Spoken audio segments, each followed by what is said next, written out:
अगर वो बस्ती अनऑथराइज है तो हम लोग भी अनऑथराइज हैं।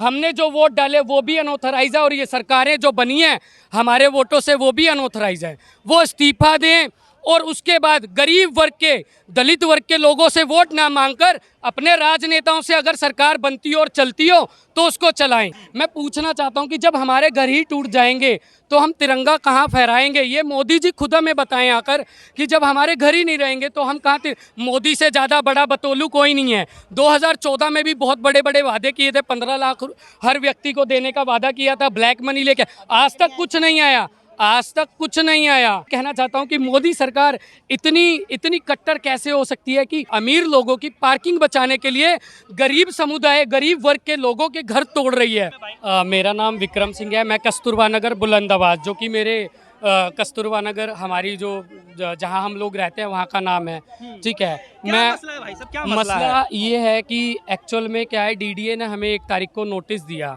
ठीक है, जिस नोटिस में हमारे घरों को तोड़ने का आश्वासन उन्होंने दिया है, जिसमें 18 तारीख उन्होंने लास्ट दिया है। मैं आपको बताना चाहता हूँ, हम लोग हर मंत्री, मैं इवन हम गौतम गंभीर जो हमारे सांसद हैं, ओम प्रकाश शर्मा जो हमारे विधायक हैं, हम सभी के पास गए लेकिन किसी ने भी हमारी मदद नहीं की।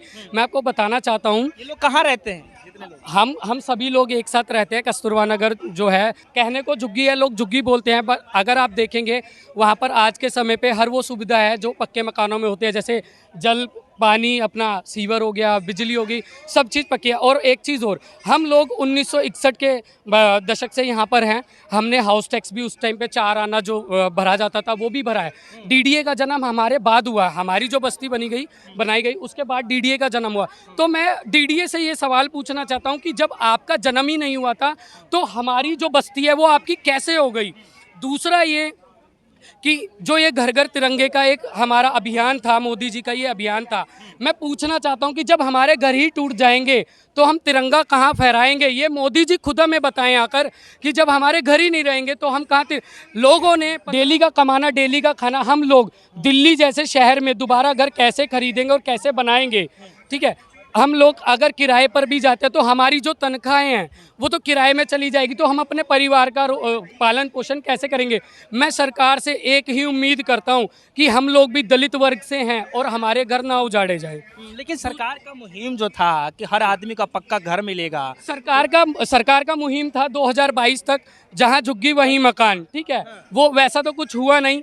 दूसरी बात, दुसीब को उन्होंने अपने जो भी कार्य था उसमें इंटरफेयर करने के लिए एक कानून बना दिया कि दुसीब उसमें इंटरफेयर नहीं कर सकता, क्योंकि हमारे से पीछे जो कॉलोनी टूटी थी दुसीब ने उनको पुनर्वास दिया द्वारका के अंदर, लेकिन हमारे साथ ऐसा कुछ नहीं हो रहा। अगर हम उसके गवर्नमेंट के मास्टर प्लान में आते भी हैं तो हमें घर दिया जाए, पुनर्वास दिया जाए या मुआवजा दिया जाए। और दूसरी बात, मैं ये कहना चाहता हूँ कि मोदी सरकार इतनी कट्टर कैसे हो सकती है कि लोगों की पार्किंग बचाने के लिए, अमीर लोगों की पार्किंग बचाने के लिए गरीब समुदाय, गरीब वर्ग के लोगों के घर तोड़ रही है।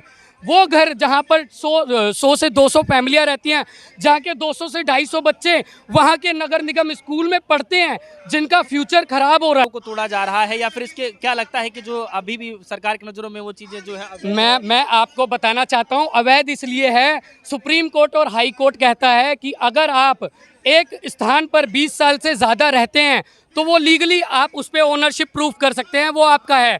और लोगों का कितना साल हो गया? हमें यहाँ पे कम से कम 30 से 40 साल हो गया। और कुछ लोग हमारे साथ जो है, जैसे हमारी माता जी हैं, ये 1961 से यहाँ बसे हुए हैं।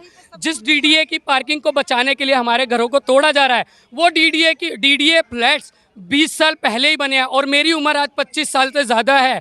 मैं जब छोटा था मैं वहाँ की तरफ गया भी हूँ। वो जो जगह उन्होंने कवर अप की है, जो घेरी है, वो अनऑथराइज है, उससे पहले वहाँ कोई पार्किंग नहीं थी।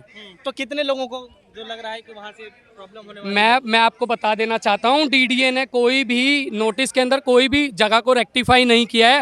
उन्होंने कोई हस्तांतरण के लिए व्यवस्था नहीं है, ठीक है, कोई भी अस्थायी व्यवस्था नहीं है, स्थायी व्यवस्था नहीं है।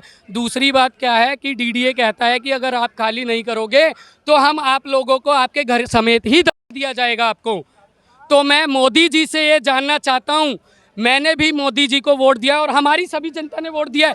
हम लोग जब से पैदा हुए, पहली बात तो ये कि हम जब से पैदा हुए तब से टैक्स दे रहे हैं सरकार को, कभी इंजेक्शन के नाम पे, कभी खाने के नाम पे, कभी पानी के नाम पे, कभी बिजली के नाम पे, हर जगह हम लोग टैक्स देते हैं। हम लोग वोट देते हैं, वोट देते टाइम हम लोग लीगल, ऑथराइज, और आज जब हम अपने अधिकारों को मांग रहे हैं, किसी से भीख नहीं मांग रहे हैं, आज हम लोग अनऑथराइज हो गए। आज हम लोगों ने, हमें सरकार बोलते हैं कि ये बस्ती अनऑथराइज है। अगर वो बस्ती अनऑथराइज है तो हम लोग भी अनऑथराइज हैं। हमने जो वोट डाले वो भी अनऑथराइज है, और ये सरकारें जो बनी हैं हमारे वोटों से वो भी अनऑथराइज है। वो इस्तीफा दें और उसके बाद गरीब वर्ग के, दलित वर्ग के लोगों से वोट ना मांगकर अपने राजनेताओं से अगर सरकार बनती हो और चलती हो तो उसको चलाएं। एक तरफ कहा जाता है कि सबका साथ सबका विकास, ये सिर्फ कहने वाली बात है, और आप सभी जानते हैं मोदी से ज़्यादा बड़ा बतौलू कोई नहीं है। 2014 में भी बहुत बड़े बड़े वादे किए थे, 15 लाख हर व्यक्ति को देने का वादा किया था, ब्लैक मनी लेके, आज तक कुछ नहीं आया, आज तक कुछ नहीं आया। यहाँ पर हिंदू समुदाय हो या मुसलमान समुदाय हो, सभी लोग गरीबी वर्ग में मर रहे हैं।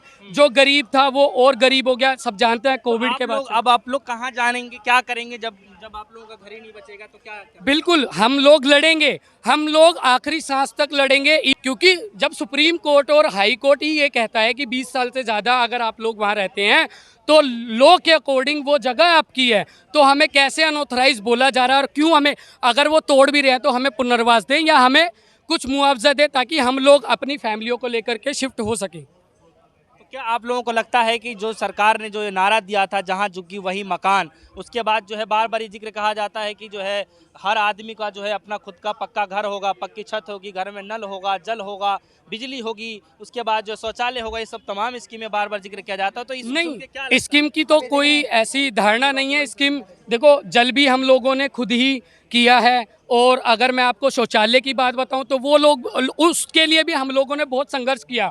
हमारे वहाँ के जो भी एमएलए और सांसद आज तक आए हैं, किसी ने काम नहीं किया। हम लोग लड़े हैं, हम लोगों ने स्टार्टिंग से स्ट्रगल किया आज तक। मोदी सरकार से मैं मोदी सरकार से इतनी अपील करूंगा कि हम लोगों ने अगर वोट दिया है आपको, आपकी सरकारें हम लोगों से बनी हैं, तो हम लोग अनऑथराइज नहीं हैं, हम ऑथराइज हैं। हम भी इंडियन हैं, हम भी यहाँ के सिटीज़न हैं। हमारे घर ना तोड़े जाएं और हमारी माताएं बहनें, हमारे बच्चों को रोडों पे ना लाया जाए। जहाँ झुग्गी वहीं मकान का जो आपने हमें आश्वासन दिया था 2014 में कि 2022 अगस्त 75वें वर्षगांठ पर, आज़ादी के वर्षगांठ पर हम सभी को उनका एक घर देंगे, हर गरीब को। जहाँ झुग्गी वहाँ घर नहीं, बल्कि उन्होंने तो ये भी बोला था कि जो बेघर गरीब है उनको भी घर देंगे। तो मेरी उनसे यही उम्मीद है, उनसे यही अपील है। बोल रहे थे कि लाखों लोगों को मिला है, कुछ नहीं मिला है। अगर मैं आपको ग्यासपुर का एक मुद्दा बताऊं, ग्यासपुर पे भी ऐसे ही हमारे जैसी कॉलोनी थी, उस पर भी बुलडोज़र चला और 600 से ज़्यादा घरों को तोड़ दिया गया। हज़ारों से ज़्यादा फैमिलियां रोड पे आ गई हैं, और सरकार उनको बोलती है कि आप द्वारका में, रैन बसेरा में जाकर रहिए। आप मुझे एक चीज़ बताइए कि हज़ारों लोगों की तादाद एक रैन बसेरा में कैसे रह सकती है? रैन बसेरा में नाइट शेल्टर मिलता है, सभी जानते हैं। दिन के समय वहाँ पे निकाल दिया जाता है लोगों को और नाइट शेल्टर दिया जाता है। फिर आप लोग क्या क्या करने वाले, क्या है ये हाथों में, क्या है? अब ये प्रशासन और डीडी हमें अनऑथोराइज कह रहा है। मैं दिखाना चाहता हूँ, ये 1962 का हाउस टैक्स है।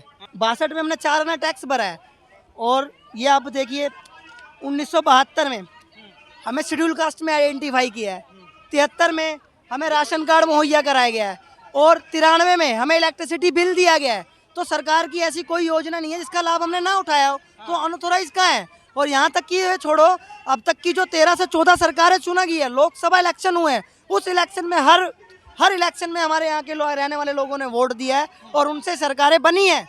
तो क्या वो सरकारें अवैध हैं? अनाधिकृत सरकारें भी तो होनी चाहिए। हमारा वोट लेने के टाइम पे हम लीगल हैं, और जब हमारे झुग्गी तोड़ने की बात आती है हमें इनलीगल बता दिया जाता है। कितने लोगों का ये समस्या है, कितने लोगों का? वहाँ पर 150 पक्के मकान है जिसमें 250 परिवार हैं। 250 परिवार जी, एक परिवार में 4-4, 5-5 लोगों की हैं जो मैरिड हैं, जिनके छोटे छोटे बच्चे हैं।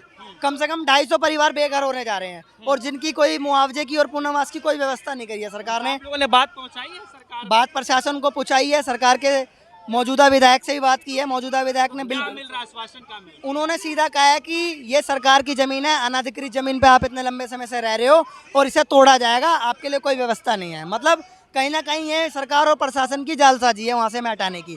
और हमारा कोई इतिहास, कोई कम पुराना नहीं है, हमारा इतिहास काफ़ी लंबा, आज़ादी के समय का इतिहास है, हम उसे भुला नहीं सकते। और मेरी सरकार और प्रशासन से यही अपील है, ये हमारी माताएं बहनें घर अपने घर बचाने के लिए कैसे जंतर मंतर पर आज बैठी हैं, और हमारे लोग और भी आ रहे हैं, हम अपना घर नहीं तोड़ने देंगे। चलिए